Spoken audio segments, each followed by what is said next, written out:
Now on 7 News at noon, a high school student is under arrest accused of making a threat that forced all the other students to leave campus. And we're hearing more testimony today about the Townville Elementary shooting suspect. A judge may soon decide if the teen will be tried as an adult. Now here's Malachi with your forecast first. All right, our Friday afternoon includes sunshine, and look at this. Temperatures in the mid 70s to upper 70s as our top of the hour numbers have come in. We're in the low 70s right now across western North Carolina. A nice southwesterly breeze, mostly clear skies, and clouds moving in later this evening. So it's going to be a hot afternoon. Highs in the mid to upper 70s in the upstate. Those highs top out in the mid 70s in the mountains. Dry and warm today, but cold and rainy for part of the weekend. I'll have the latest on that in our 7-day forecast at about 12:17. 7 News at noon starts now. Covering local news first for Carolina's family. This is 7 News at noon. Good afternoon, I'm Fred Cunningham. And I'm Sabila Vargas. Thanks so much for joining us. We got this just into our newsroom. A former Greer High School teacher has been charged with sexual battery.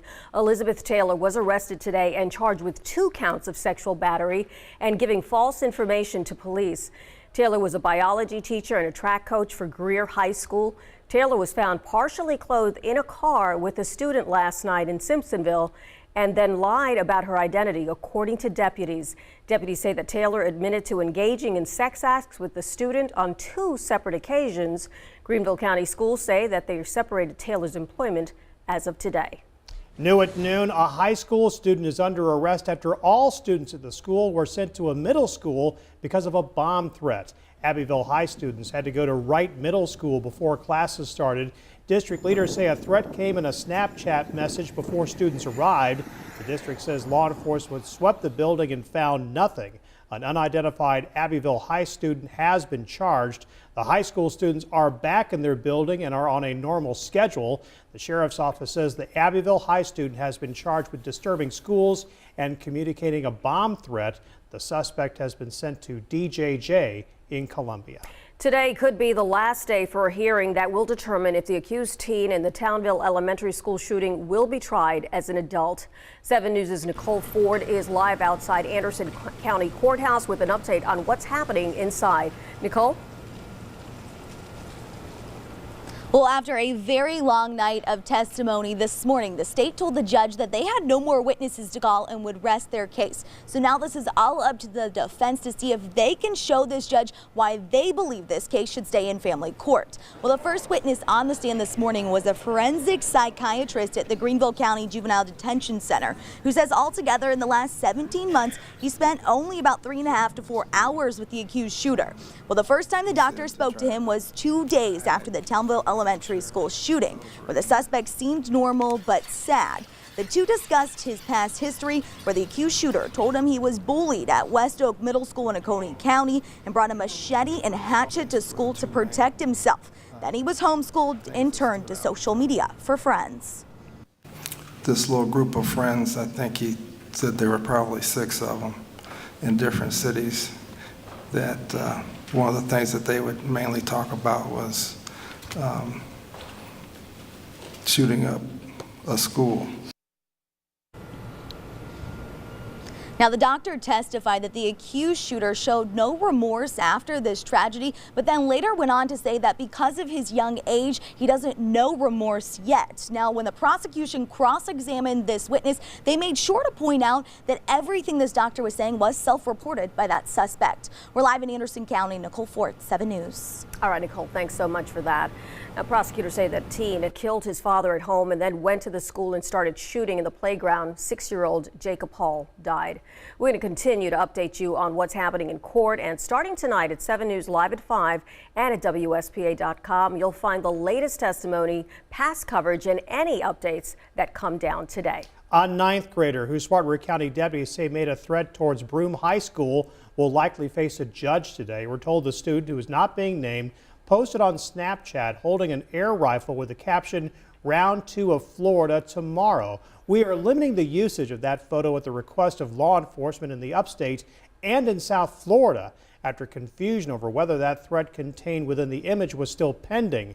Deputies found a mask and the air gun at the student's home, and he was arrested for disturbing schools.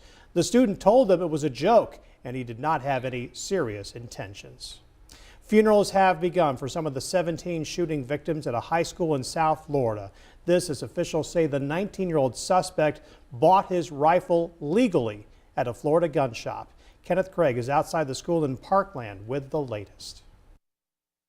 Friends and family of Alyssa Al-Hadef held a funeral for the 14-year-old today.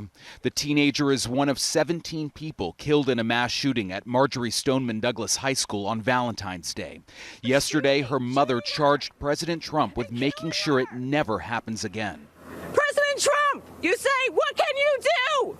You can stop the guns from getting into these children's hands. The message was similar at last night's vigil, where 8,000 people gathered. Fred Gutenberg lost his daughter, Jamie. I sent her to school yesterday. She was supposed to be safe. Democratic Senator Bill Nelson was at the high school today and wants assault weapons off the streets. Maybe the students speaking out so boldly as they have on national TV, maybe this will be the turning point because, in fact, enough is enough. President Trump is coming to his Mar-a-Lago estate this weekend, about 40 miles north of here. He plans to meet with families whose lives have been shattered. Authorities say 19-year-old Nicholas Cruz confessed to the shooting using an AR-15, which he bought legally. Obviously, he shouldn't have had that weapon and shouldn't have been able to do the kinds of things that he did. Authorities say Cruz was in the school for only 6 minutes, shooting people on the first and second floors. On the third floor, he tried to shoot through a window at students fleeing, but the safety glass didn't shatter. Kenneth Craig, CBS News, Parkland, Florida. 9 people remain in hospitals after the shooting. 1 is in critical condition. New at noon, an elementary school teacher was arrested after police in western North Carolina say a co-worker saw her inhaling fumes from an aerosol can. Leah Shoemaker, a teacher at Marion Elementary, is charged with inhaling toxic vapors. Marion police say that's a misdemeanor.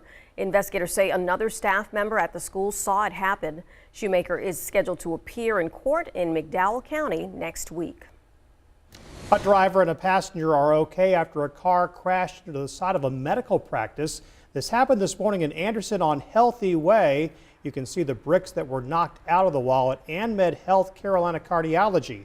A hospital spokesman says no one was in the building at the time.